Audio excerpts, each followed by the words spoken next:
Hi, I'm Mark, and this is a Bible Moment. Stepping out on faith.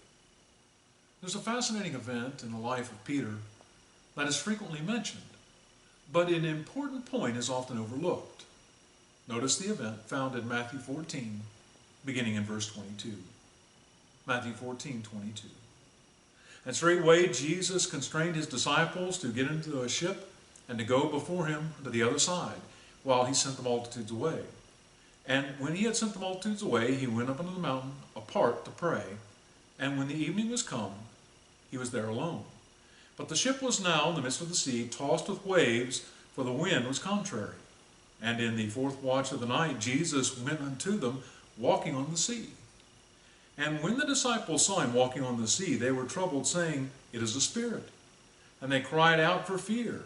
But straightway Jesus spake unto them, saying, Be of good cheer, it is I, be not afraid.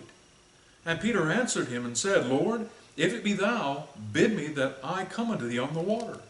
And he said, Come. And then Peter was come down out of the ship, and walked on the water to go to Jesus. But when he saw the wind boisterous, he was afraid, and began to sink. And he cried, saying, Lord, save me. Now many people have criticized Peter for his lack of faith in this instance, even pointing to Jesus' statement in Matthew 14:31. And immediately Jesus stretched forth his hand and caught him and said unto him, O thou of little faith, wherefore dost thou doubt? Well, first, the rebuke of Jesus is relatively mild. And second, Peter is the only one of the disciples with enough faith to leave the boat.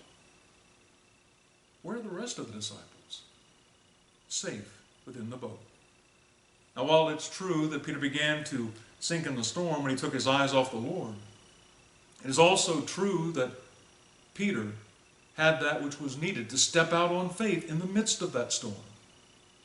It's easy to criticize someone for a lack of faith when they stumble or are fearful. But it's important to remember that one who has obeyed the gospel of Christ has already stepped into the storm of the world on faith. They've already put their trust in the Lord. Perhaps like Peter, they just need a reminder. I'm Mark, and this has been a Bible Moment.